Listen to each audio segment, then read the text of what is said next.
मेरा छोटा सा क्लिनिक था जहां अक्सर कुंवारी लड़कियां अबॉर्शन के लिए आती थी और मैं ज्यादा पैसे लेकर काम करता था। एक दिन एक लड़की आई जिसका चेहरा निकाब में था। उसने मुझसे इल्तजा की कि मेरा बच्चा ज़ाय कर दो, मैं बर्बाद हो जाऊंगी। मैंने उससे कहा कि पहले पैसे दो फिर काम करूंगा। उसने मेरी फीस भरी और मैंने उसे ऑपरेशन टेबल पर लिटा दिया। अचानक उसके चेहरे से निकाब हटा तो मेरे पैरों तले से जमीन निकल गई, क्योंकि वो मेरी अपनी शहर के हगामों से दूर और इखलाकियात के खोखले दावों से आरी इस गली के आखिरी कोने में वाकया मेरा मतलब बज़ाहिर तो इंसानियत की खिदमत का एक मरकज दिखाई देता था, मगर उसकी पिछली दीवारों के पीछे जो कारोबार होता था वो मेरी जेब गर्म करने के और दूसरों की जिंदगी ठंडी करने के लिए काफी था। दोपहर ढल चुकी थी और शाम के साए गहरे हो रहे थे। ये वो वक्त था जब शरीफ लोग अपने घरों को लौट जाते हैं और मजबूरियों के मारे या गुनाहों के सताए लोग मेरे दरवाजे का रुख करते हैं। कमरे की फिजा में असरिप्रेट और ताकतवर अद्वैयात की मिली जुली बू रची हुई थी, जो किसी भी हिसास नाक को नागवार गुजर सकती थी। मगर मुझे अब इस बू में रिज्क की महक महसूस होती थी। छत वाला पंखा अपनी पूरी रफ्तार से चलने के बावजूद कमरे के घुटन कम करने से कासिर था। शायद ये घुटन हवा की नहीं बल्कि उन अनगिनत राजों की थी जो इस कमरे की दीवारों में जज़ब हो चुके थे। मैं अपनी घूमने वाली कुर्सी पर बैठा हस्बे मामूल अपनी कलाई की घड़ी देख रहा था और साथ ही साथ मेज पर पड़े कागजी नोटों को तरतीब दे रहा था, जो सुबह से अब तक की कमाई का हासिल थे। मेरे चेहरे पर सर्जिकल मास्क चढ़ा हुआ था और सर पर सर सब्ज टोपी थी। यह सिर्फ जरासीम से बचाव का जरिया नहीं था, बल्कि ये वो निकाब था जो मुझे मेरे गाहकों से और गाहकों को मुझसे छुपाए रखता था। मैं नहीं चाहता था कि बाहर गली में या बाजार में कोई मुझे पहचान लेके ये वही मसीहा है जो रात के अंधेरे में जलाद बन जाता है। दरवाजे पर एक बहुत ही धीमी और लरजती हुई दस्तक हुई।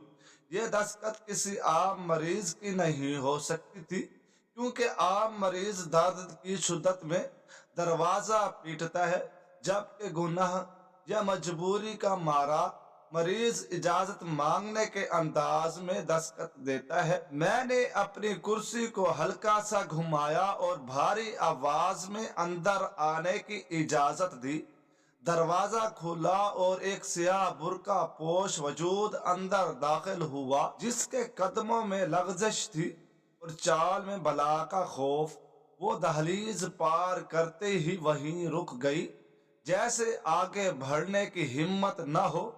उसके चेहरे पर पड़ा निकाब उसकी शनाख्त को मुकम्मल तौर पर छुपाए हुए था और मेरा मार्क्स मेरी पहचान को खुफिया रखे हुए था।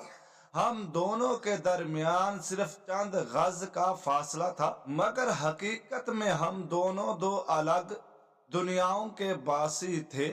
एक शिकारी और दूसरा शिकार, या शायद एक दुकानदार और दूसरा ग्राहक। मैंने उसकी तरफ देखे बगैर इशारे से उसे सामने पड़ी कुर्सी पर बैठने को कहा, क्योंकि मेरा असूल था कि मैं उन लड़कियों की आंखों में नहीं झांकता था, न शर्म की वजह से बल्कि इसलिए कि कहीं उनकी आंखों में तैरती इल्तजा मेरा इरादा न कमजोर कर दे या कीमत कम करने पर मजबूर न कर दे। वो लड़की डरते डरते आगे बढ़ी और कुर्सी के बिल्कुल किनारे पर सिमट कर बैठ गई। उसके हाथों की उंगलियां आपस में बुरी तरह उलझी हुई थी اور وہ مسلسل اپنے دامن کو مٹھیوں میں بھینچ رہی تھی، جیسے اپنے وجود کو سمیٹنے کی کوشش کر رہی ہو۔ کمرے میں ایک سنگین خاموشی چھا گئی، جسے صرف پنکھے کی گھر گھراہٹ توڑ رہی تھی۔ میں نے میز کی دراز سے ایک سادہ کاغذ نکالا اور قلم ہاتھ میں گھماتے ہوئے اس سے مخاطب ہوا کہ وقت ضائع مت کرو، جو کہنا ہے جلدی کہو، میرے پاس اور بھی کام ہے۔ میرا لہجہ سٹاپ اور کاروباری تھا، جس میں ہمدردی کی کوئی رمق نہیں تھی۔ اس لڑکی نے کچھ بولنے کی کوشش کی، مگر اس کے حلق سے صرف ایک سسکی نکلی۔ اس نے اپنا سر مزید جھکا لیا، جیسے وہ زمین میں گڑ جانا چاہتی ہو۔ میں نے بے صبری سے پہلو بدلتے ہوئے کہا کہ دیکھو بی بی، یہاں خاموش بیٹھنے کا کرایہ نہیں ملتا۔ اگر تم وہیں سے آئی ہو جہاں سے اکثر لڑکیاں آتی ہیں تو صاف بات کرو، ورنہ راستہ ناپو۔ میرے سخت الفاظ سن کر اس نے ہمت متجمع کی اور کانپتی ہوئی آواز میں کہا کہ ڈاکٹر صاحب، میں بہت مجبور ہوں، میری عزت کا سوال ہے۔ اگر کسی کو پتہ چل گیا تو میں زندہ نہیں بچوں گی۔ اس کی آواز میں ایسی کپ کپاہٹ تھی جو پتھر کو بھی موم کر دے۔ مگر میں تو روزانہ یہ کہانیاں سنتا تھا، میرے لیے یہ صرف ایک اسکرپٹ تھا جو ہر روز کردار بدل کر دہرایا جاتا تھا۔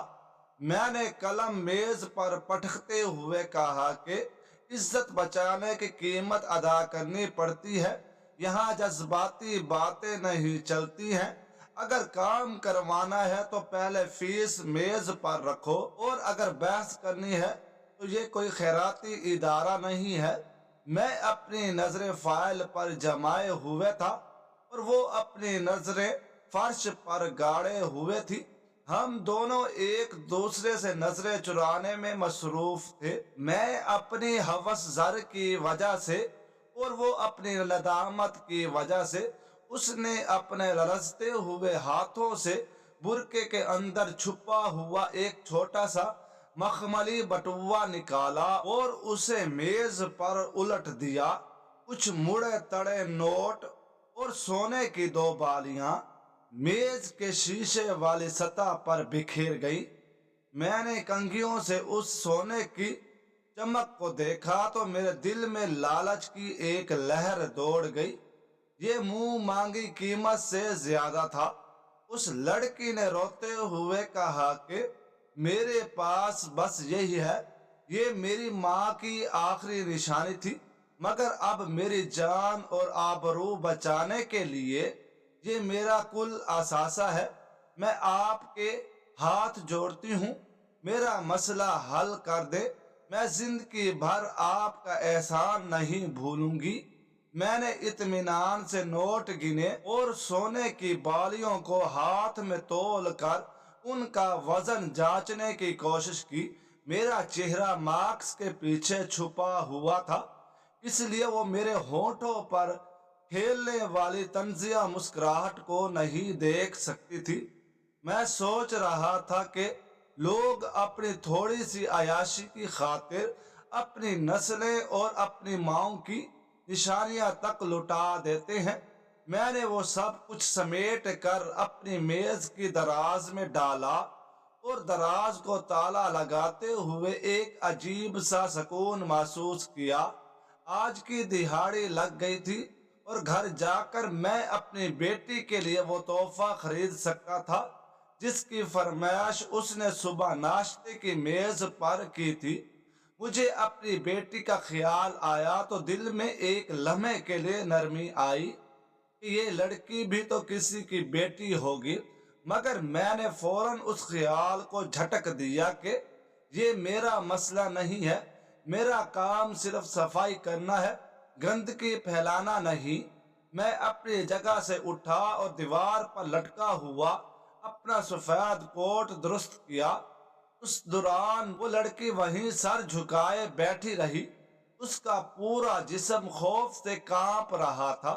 میں نے اس کی جانب دیکھے بغیر حکم دیا کہ اٹھو اور سامنے والے پردے کے پیچھے چلی جاؤ، وہاں تیاری کرو، میں 2 منٹ میں آتا ہوں۔ یاد رہے کہ شور شرابہ نہیں کرنا، ورنہ میں تمہیں اسی حالت میں باہر نکال دوں گا۔ وہ لڑکی ایک مشینی انداز میں اٹھی، جیسے اس کے جسم میں جان نہ ہو، اور لڑکھڑاتے قدموں سے اس نے چھوٹے سے تنگ کمرے کی طرف بڑھ گئی جسے میں آپریشن تھیٹر کہتا تھا، حالانکہ وہ ایک قصائی خانے سے زیادہ کچھ نہیں تھا۔ اس کے جانے کے بعد میں نے اطمینان سے ہاتھ دھوئے اور اپنے اوزاروں والی ٹرے کی جانچ پڑتال کی۔ سرجیکل بلیڈ، کینچیاں اور دیگر خوفناک اوزار چمک رہے تھے۔ میں نے اپنے ضمیر کو ایک بار پھر تھپکی دے کر سلایا اور خود کو اس کام کے لیے تیار کیا جو میری روزی روٹی کا ذریعہ تھا۔ باہر گلی میں کسی کتے کے بھونکنے کی آواز آئی اور پھر دوبارہ وہی سناٹا چھا گیا۔ میں نے گہری سانس لی، ماسک کو ناک پر اچھی طرح جمایا اور سر پر کیپ درست کی تاکہ میرا کوئی بال بھی باہر نہ رہ جائے۔ احتیاط ضروری تھی، میں نہیں چاہتا تھا کہ کوئی ثبوت پیچھے رہ جائے۔ میں آہستہ آہستہ چلتا ہوا اس پردے کی طرف بڑھا جس کے پیچھے وہ لڑکی میری منتظر تھی۔ میرے ذہن میں صرف وہ زیورات اور نوٹ گھوم رہے تھے جو ابھی میں نے دراز میں رکھے تھے۔ بس یہی سوچ تھی کہ جلدی سے یہ کام نپٹا کر گھر نکلوں گا جہاں سکون اور عزت کی زندگی میرا انتظار کر رہی تھی۔ میں اس لڑکی کو صرف ایک جسم اور ایک کیس سمجھ رہا تھا جس کا نام اور شناخت میرے لیے بے معنی تھی، اور یہی بے حسی میری سب سے بڑی ڈھال تھی جو مجھے اس پیشے میں زندہ رکھے ہوئے تھی۔ میز کی دراز میں پڑے ہوئے نوٹوں اور سونے کے زیورات کو آخری بار دیکھ کر جب میں نے اطمینان کی ایک گہری سانس لی تو مجھے اپنی رگوں میں خون کی روانی تیز محسوس ہوئی، کیونکہ یہ دولت ہی وہ واحد نشہ تھا جو مجھے اس غلیظ اور تاریخ پیشے سے جوڑے ہوئے تھا۔ میں نے آہستگی سے دراز بند کی اور چابی اپنی جیب میں ڈال لی، جیسے کسی بہت بڑے راز کو ہمیشہ کے لیے مقفل کر دیا ہو۔ میرے سامنے بیٹھی ہوئی وہ سیاہ پوش لڑکی ابھی تک لرز رہی تھی، مگر اب میرے لیے وہ ایک انسان یا جذبات رکھنے والا وجود نہیں تھی، بلکہ محض ایک کام تھا جسے نپٹا کر مجھے اپنے گھر کی پرسکون دنیا میں لوٹ جانا تھا، جہاں میری اپنی پاک دامن بیٹیاں اور عزت دار بیوی میرا انتظار کر رہے تھے۔ میں نے اپنی کرسی کو پیچھے دھکیلا اور فرش پر رگڑ کی ایک کرخت آواز پیدا ہوئی جس نے کمرے کے بھاری سناٹے میں ایک ارتعاش پیدا کر دیا۔ میں نے اس لڑکی کی جانب دیکھے بغیر دیوار پر لٹکے ہوئے کیلنڈر کو دیکھا جس پر لگی ہوئی تاریخ مجھے یاد دلا رہی تھی کہ آج کا دن میرے لیے مالی اعتبار سے کتنا سودے مند رہا ہے۔ میں نے ایک میکانیکی انداز میں اس لڑکی کو اشارہ کیا کہ وہ اٹھ کر میرے پیچھے اس کمرے کی جانب آئے جہاں زندگی اور موت کا یہ گھنونا کھیل کھیلا جاتا تھا۔ وہ لڑکی بمشکل اپنی جگہ سے اٹھی، اس کے پاؤں منو بھر بھاری ہو رہے تھے اور اس کی چادر فرش کو چھو رہی تھی جیسے وہ اپنے وجود کے ہر حصے کو چھپانے کی کوشش کر رہی ہو۔ میں اس کے آگے آگے چل رہا تھا اور وہ میرے قدموں کی چاپ اس بات کی گواہی دے رہی تھی کہ میں اس راستے کا پرانا راہی ہوں جسے اب نہ خوف محسوس ہوتا ہے اور نہ ہی کوئی جھجک۔ میں نے اس چھوٹے اور حبس زدہ کمرے کا دروازہ کھولا جسے میں نے اپنی مرضی کا نام دے رکھا تھا، حالانکہ حقیقت میں وہ ایک کسائی خانے سے زیادہ کچھ نہ تھا۔ اندر داخل ہوتے ہی فنائل اور پرانے جمے ہوئے خون کی ایک ناگوار بو نتھروں سے ٹکرائی، جو میرے لیے اب کسی مہنگے عطر کی طرح مانوس ہو چکی تھی۔ کمرے کے وسط میں ایک لوہے کی پتلی اور سرد میز رکھی تھی، جس پر بچھی ہوئی سفید چادر جگہ جگہ سے پیلی پڑ چکی تھی، اور اس کے اوپر ایک بڑی سی لائٹ لٹک رہی تھی، جو کسی بڑی آنکھ کی طرح نیچے لیٹنے والے ہر گناہ گار کو گھورتی رہتی تھی۔ میں نے جا کر ایک کونے میں لگے ہوئے بیسن پر ہاتھ دھونے شروع کیے۔ پانی کی دھار کی آواز کمرے میں گونجنے لگی، اور میں نے آئینے میں اپنے ہی عکس کو دیکھا، جو ماسک اور ٹوپی میں اس قدر چھپا ہوا تھا کہ میں خود کو بھی اپنی آنکھوں کی ویرانی کو پہچان نہیں پا رہا تھا۔ وہ لڑکی دروازے پر کھڑی جھجک رہی تھی، شاید اس کی ٹانگیں جواب دے رہی تھی، یا پھر اس کا ضمیر اسے آخری بار روکنے کی کوشش کر رہا تھا۔ میں نے صابن ملتے ہوئے سخت لہجے میں کہا کہ وہاں کھڑے رہ کر تماشا مت بناؤ، اندر آؤ اور دروازہ بند کر دو تاکہ میں اپنا کام شروع کر سکوں۔ میری آواز میں ایسی کاٹ تھی کہ وہ سہم کر فوراً اندر داخل ہوئی، اور اس نے کنڈی لگا دی۔ کمرے میں اب ہم دو ہی زندہ وجود تھے، اور تیسرا وہ خوف تھا جو دیواروں سے ٹپک رہا تھا۔ میں نے تولیے سے ہاتھ خشک کیے اور دیوار کے ساتھ لگی ہوئی الماری سے اپنے اوزار نکالنے لگا۔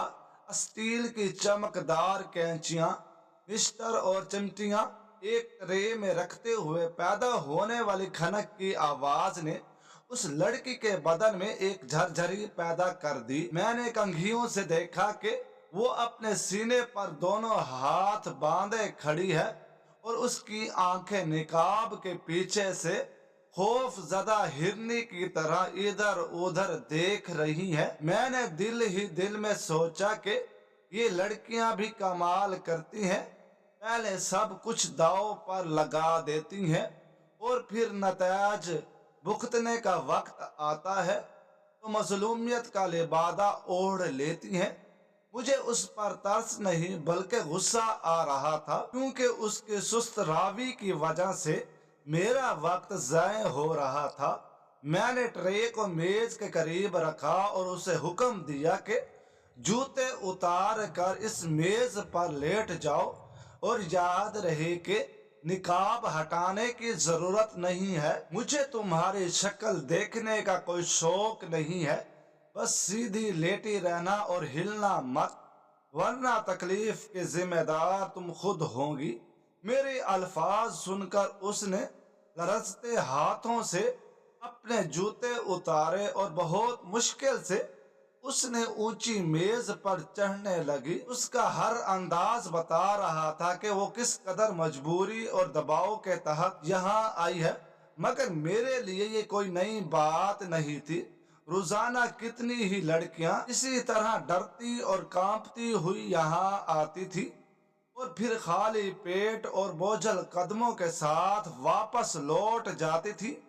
وہ میز پر لیٹ گئی، اور اس نے اپنی کالی چادر کو اپنے گرد اچھی طرح لپیٹ لیا تاکہ اس کے جسم کا کوئی حصہ نمایاں نہ ہو سکے۔ میں نے اپنے ہاتھوں پر لیٹکس کے دستانے چڑھائے، اور ان کے چڑھنے کی مخصوص چٹک کی آواز سنائی دی۔ دمین لائٹ کو ایڈجسٹ کیا تاکہ اس کی تیز روشنی سیدھی میز پر پڑے، مگر میں نے جان بوجھ کر روشنی کا رخ اس کے چہرے سے ہٹا کر نچلے دھڑ کی طرف رکھا، کیونکہ مجھے اس کی شناخت سے کوئی غرض نہیں تھی، اور ویسے بھی نقاب پوش چہروں کے پیچھے چھپی داستانیں سننے کا مجھے کوئی شوق نہیں تھا۔ میں اپنی کرسی گھسیٹ کر اس کے سرہانے کے قریب بیٹھ گیا تاکہ اسے بے ہوش کرنے کا عمل شروع کر سکوں۔ اس دوران اس کی سسکیاں تیز ہو گئی، اور وہ زیر لب کچھ پڑھنے لگی، شاید کوئی دعا یا استغفار جو اب بہت دیر سے یاد آیا تھا۔ میں نے بیزاری سے سر جھٹکا اور ادویات کی شیشی اٹھا کر سرنج میں بھرنے لگا۔ دوا بھرتے ہوئے میں نے اس سے کہا کہ اب رونے کا کوئی فائدہ نہیں ہے، یہ آنسو تمہیں پہلے بہانے چاہیے تھے۔ اب تو بس صبر کرو اور خاموش رہو تاکہ میں جلدی سے فارغ ہو سکوں۔ میری بے رحم باتوں نے اسے خاموش تو کر دیا، مگر اس کا سینہ تیزی سے اوپر نیچے ہو رہا تھا، جس سے اس کی گھبراہٹ صاف ظاہر تھی۔ میں نے سرنج کی سوئی کو ہوا میں رکھ کر اس میں سے ہوا کا بلبلہ نکالا اور اس کے بازو کی طرف ہاتھ بڑھایا۔ اس نے خوف سے اپنا بازو سکڑ لیا، مگر میں نے مضبوطی سے اس کی کلائی تھام لی۔ اس کا ہاتھ برف کی طرح ٹھنڈا تھا اور نبض بہت تیز چل رہی تھی۔ میں نے اس کی کلائی پر اپنی انگلیاں رکھتے ہوئے محسوس کیا کہ یہ ہاتھ کتنا نرم و نازک ہے۔ ایک لمحے کے لیے میرا دل پسجا کہ شاید میں غلط کر رہا ہوں، مگر فوراً ہی دوسرے خیال نے جگہ لے لی کہ اگر میں یہ نہ کروں گا تو کوئی اور کرے گا، اور پھر یہ میرا پیشہ ہے جس سے میرے گھر کا چولہا جلتا ہے۔ میں نے اس کے بازو پر ربڑ کی پٹی باندھی اور رگ تلاش کرنے لگا۔ اس دوران وہ لڑکی بالکل ساکت ہو گئی، جیسے اس نے حالات کے آگے ہتھیار ڈال دیے ہوں۔ کمرے میں موت کا سا سکوت تھا، جسے صرف میرے اوزاروں کی ہلکی سی آواز یا میری اپنی سانسوں کی آمد و رفت توڑ رہی تھی۔ میں پوری توجہ اور مہارت کے ساتھ اپنے کام میں مگن تھا۔ وہ بیچاری اپنی قسمت کے فیصلے کے انتظار میں آنکھیں موندے لیٹی تھی۔ ہم دونوں کے درمیان صرف ایک نقاب اور ایک مارکس کا فاصلہ تھا، مگر یہ فاصلہ حقیقت میں زمین اور آسمان جتنا وسیع تھا۔ میں نے روئی کے پھائے پر اسپرٹ لگایا اور اس کے بازو کے اس حصے کو صاف کیا جہاں مجھے سوئی داخل کرنی تھی۔ اس ٹھنڈی روئی کے لپس سے اس کے جسم میں ایک لہر سی دوڑ گئی، مگر اس نے آنکھیں نہیں کھولی۔ شاید وہ مجھے دیکھنا ہی نہیں چاہتی تھی، یا شاید اسے اپنی حالت پر اتنی شرمندگی تھی کہ وہ دنیا کا سامنا کرنے کے قابل نہیں رہی تھی۔ میں نے سرنج ہاتھ میں لی اور سوئی کو اس کی جلد کے قریب لے گیا تاکہ اسے نیم بے ہوشی کا انجیکشن لگا سکوں، جس کے بعد میرا اصل اور کریہ کام شروع ہونا تھا۔ وقت جیسے تھم سا گیا تھا اور کمرے کی دیواریں ہم دونوں پر جھکی آ رہی تھی۔ میں نے دل ہی دل میں اپنے کام کی تکمیل کا منصوبہ بنایا اور اس آخری مرحلے کی طرف بڑھا جو اس معصوم جان کے ضیاع کا باعث بننے والا تھا۔ لیکن اس سے پہلے مجھے قانونی اور طبی تقاضوں کے مطابق اس کا چہرہ دیکھنا ضروری تھا، تاکہ اگر دوران عمل کوئی پیچیدگی ہو جائے تو سانس کی نالی کا معائنہ کیا جا سکے۔ یہ میرا روز کا معمول تھا اور اس میں کوئی جذبائیت نہیں تھی۔ میں نے سرنج کو ایک طرف رکھا اور اپنا ہاتھ اس کے چہرے پر بڑے نقاب کی طرف بڑھایا تاکہ اسے ہٹا کر ماسک لگا۔ وہ لڑکی بھی انجانے خوف میں مبتلا تھی کہ اب کیا ہوگا۔ اندھیرا اور خاموشی تھی، مگر ابھی تک ہم دونوں ہی اس حقیقت سے ناواقف تھے کہ ہم ایک دوسرے کے کتنے قریب اور کتنے اجنبی ہیں۔ کمرے کی فضا میں ایک عجیب سی ویرانی اور وحشت رقص کر رہی تھی، جیسے دیواروں میں چنے ہوئے گناہوں کے سائے ہم دونوں کو اپنی لپیٹ میں لے رہے ہوں۔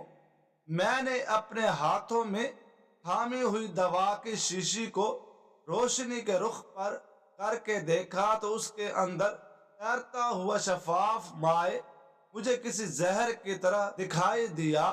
जो रगों में उतर कर इंसान को दुनिया व माफिया से बेगाना कर देता है। मगर मेरे लिए यह सिर्फ एक जरिया था इस काम को जल्द अज जल्द निपटाने का, जो अब मेरे गले का ओक बनता जा रहा था।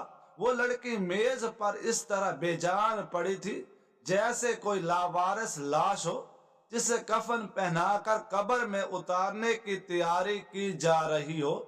उसके वजूद पर पड़ी हुई सियाह चादर उसकी वहद पनाहगाह थी, जिसके अंदर वो अपनी रसती हुई जान और मजरूह इज्जत को छुपाए हुए थी। मैंने शीशी से सुई निकाली और एक बार फिर उसके पॉइंट को चेक किया ताकि रग में उतरते वक्त कोई रुकावट ना हो। ये मेरा रोज का मामूल था और मेरे हाथों की सफाई इस बात की गवाह थी कि मैं इस काम में कितना मुश्ताक हो चुका हूँ। मगर आज न जाने क्यों मेरे दिल की धड़कन मामूल से हट कर थी। शायद कमरे की हबस ज़दा हवा का असर था या फिर उस लड़की की मुसलसल लर्जिश जो मेरे असाब पर सवार हो रही थी। मैंने एक गहरी सांस लेकर अपने आप को संभाला और अपनी कुर्सी को मेज के मजीद करीब कर लिया। अब मेरा और उसका फासला सिमट कर सिर्फ चंद इंच रह गया था।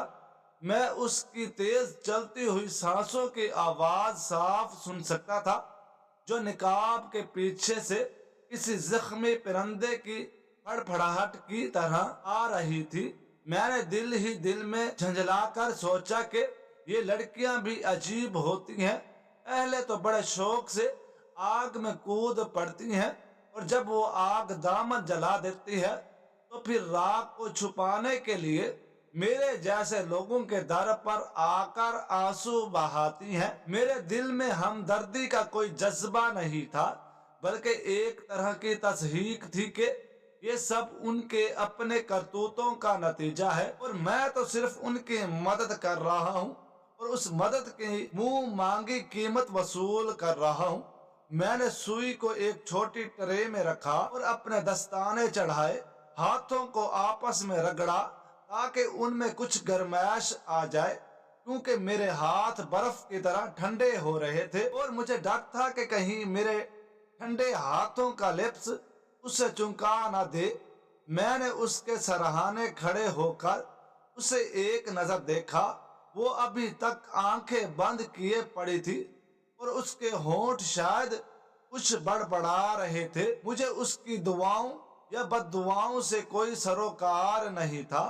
मेरा मकसद सिर्फ अपना काम खत्म करके वो रकम हजम करना था जो अब मेरी मेज की दराज में महफूज थी। मैंने अपना दाहिना हाथ आगे बढ़ाया ताकि उसे बेहोशी की दवा देने के लिए उसके चेहरे का मुआयना कर सकूं, क्योंकि तिबी असूलों के मुताबिक किसी भी मरीज को बेहोश करने से पहले उसकी सांस की नाली और मुंह का मुआयना जरूर होता है ताकि दौरान अमल ऑक्सीजन की फरहमी में कोई रुकावट ना आए। और वैसे भी निकाब के ऊपर से मास्क लगाना नामुमकिन नहीं था, इसलिए मुझे हर हाल में वो निकाब हटाना ही था जो उसके और मेरी नजरों के दरमियान हाइल था। मेरे हाथ उसके चेहरे की तरफ बढ़े तो एक लम्हे के लिए हवा का दबाव बढ़ गया, जैसे वक्त की रफ्तार सुस्त हो गई। मेरा हाथ उसके निकाब के किनारे तक पहुंचा तो उस लड़की के जिस्म में एक जोरदार झरझरी पैदा हुई, जैसे उसे खौफ आ रहा हो। उसने अपना सर दूसरी तरफ मोड़ने की कोशिश की, मगर मैंने सख्ती से उसका सर थाम लिया और सर्द लहजे में कहा कि सीधी लेटी रहो और हिलना जुलना बंद करो, वरना सुई गलत जगह लग सकती है और फिर सारी उम्र के लिए माजूर हो जाओगी। मेरी धमकी ने अपना असर दिखाया और वो पत्थर की मूर्ति की तरह साकित हो गई, मगर उसकी आंखों से निकलने वाले आंसू निकाब के कपड़े को भिगो रहे थे। मैंने सोचा कि अब मजीद ताखैर की गुंजाइश नहीं है, बाहर अंधेरा गहरा हो रहा है और मुझे घर भी जाना है, जहां मेरी अपनी दुनिया मेरा इंतजार कर रही है। मैंने उसके निकाब के निचले हिस्से को अपनी उंगलियों की गिरफ्त में ले लिया। मैंने अपनी गिरफ्त मजबूत की और दिल ही दिल में एक ऐसे 3 तक गिनती गिनने लगा ताकि एक ही झटके में निकाब हटाकर अपना काम शुरू कर सकूं। कमरे में सन्नाटा इतना गहरा था कि मुझे अपनी कलाई की घड़ी की टिक टिक भी हथौड़े की जरब की तरह महसूस हो रही थी। उस लड़की की सांसें अब अटक रही थी और वो शायद अपनी जिंदगी के सबसे जिल्लत आमेज लम्हे से गुजर रही थी, जहां उसे एक अजनबी मर्द के सामने अपना चेहरा बेनकाब करना पड़ रहा था। मगर मेरे लिए ये कोई नई बात नहीं थी।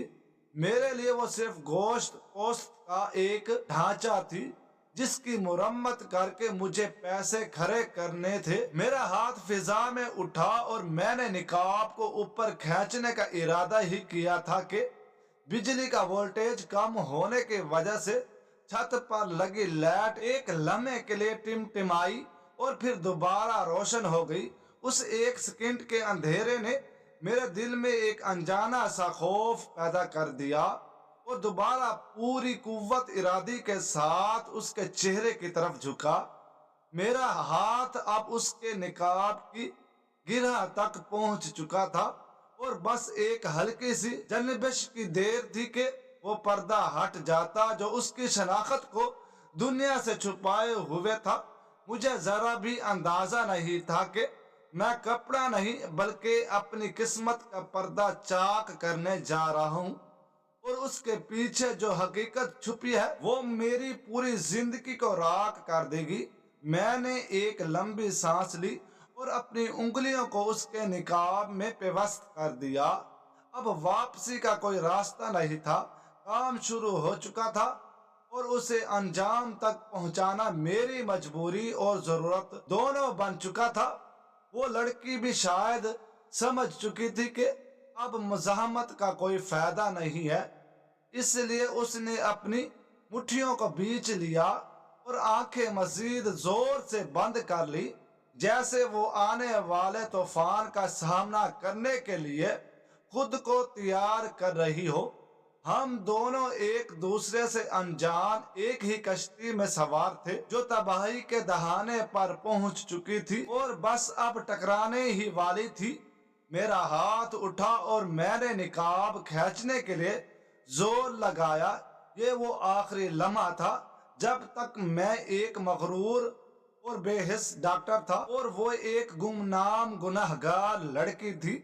मैंने पूरी बेनियाजी के साथ उसके कपड़े को अपनी तरफ खींचा और फिजा में एक सरसराहट की आवाज गूंजी जो उस राज के फाश होने की पहली घंटी थी। जैसे ही मेरे हाथ ने आखिरी झटके के साथ उसके निकाब को ऊपर खींचा तो कमरे में लटकी हुई तेज रोशनी उसके चेहरे पर पड़ी और ऐन उसी लम्हे वक्त का पहिया हमेशा के लिए रुक गया।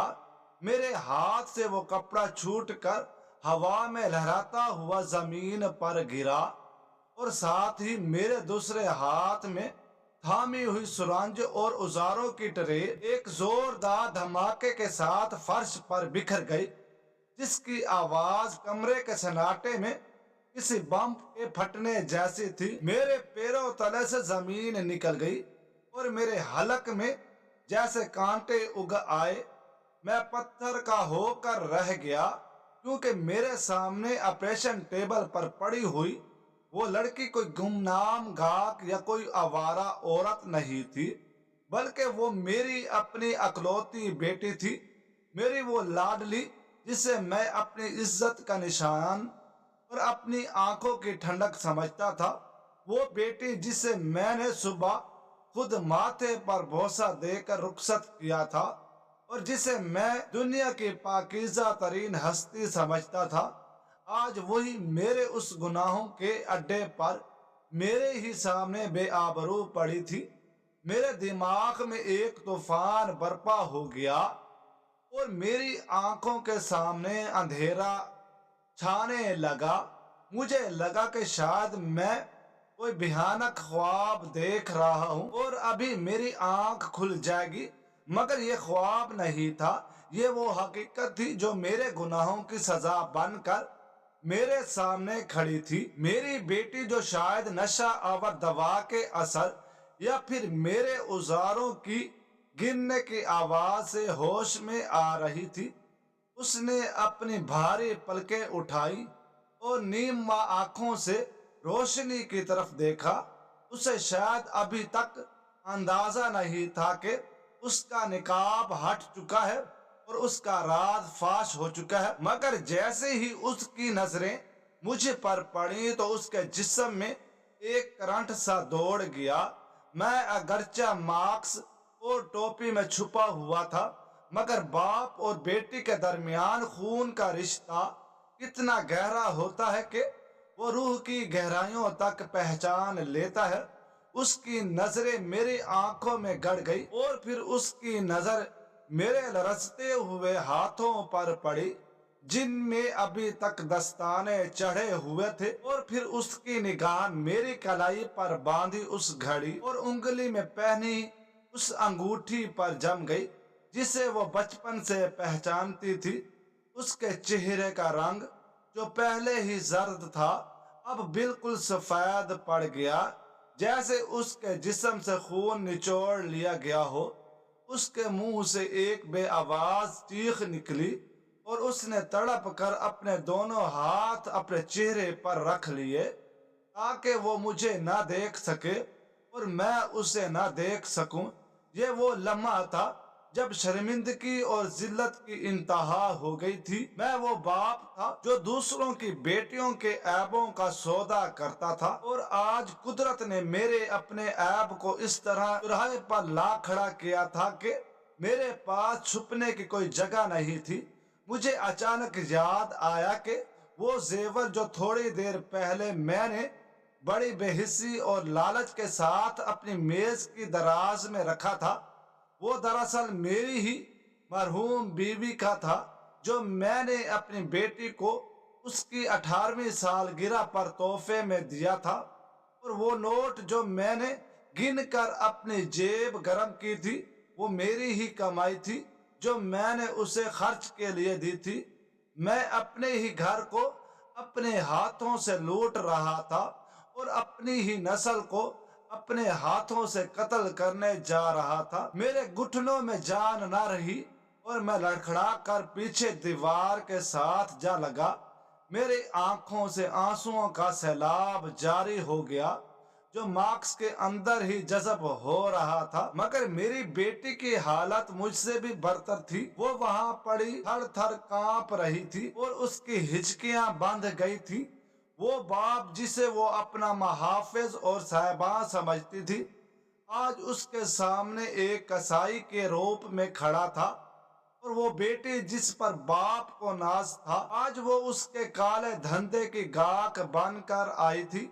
हम दोनों एक दूसरे के मुजरिम भी थे और गवाह भी।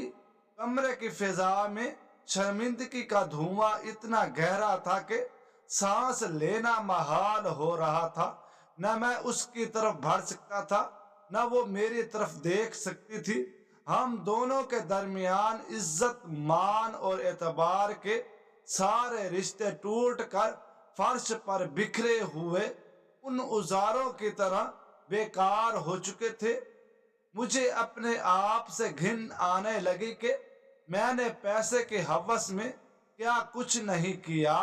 मैंने कितनी माँओं की गोद उजाड़ी और कितनी बेटियों की जिंदगी बर्बाद की। आज मकाफात अमल ने मेरा गिरबान पकड़ लिया था और मुझे बता दिया था कि जो कुआं तुम दूसरों के लिए खोदते हो, उसमें सबसे पहले तुम्हारे अपने ही गिरते हैं। मेरी बेटी ने एक बार फिर कोशिश की कि वो उठकर भाग जाए या जमीन फट जाए और वो उसमें समा जाए, मगर कमजोरी और सदमे ने उसे नढाल कर दिया था। उसने शर्म से अपना चेहरा दूसरी तरफ मोड़ लिया और अपनी आंखें सख्ती से मीच ली ताकि वो उस बाप की शक्ल ना देख सके जो अब उसके लिए अजनबी बन चुका था। मैं भी उसकी तरफ देखने की ताब न ला सका और मैंने अपनी नजरें झुका ली, क्योंकि अब मेरी आंखों में वो हया बाकी नहीं रही थी जो एक बाप का जेवर होती है। मेरा ज़मीर मुझे कोड़े मार रहा था कि ऐ बदबख्त इंसान, तू जिस गंदगी को साफ करने का दावा करता था, वो गंदगी तेरे अपने घर की दहलीज पार कर चुकी है और तू अंधा बना रहा। मैं चाहता था कि मैं चीखूं चिल्लाऊं और अपनी बेटी से माफी मांगूं, मगर मेरे अल्फाज मेरे हलक में ही घुट कर मर गए, क्योंकि अब माफी की गुंजाइश खत्म हो चुकी थी।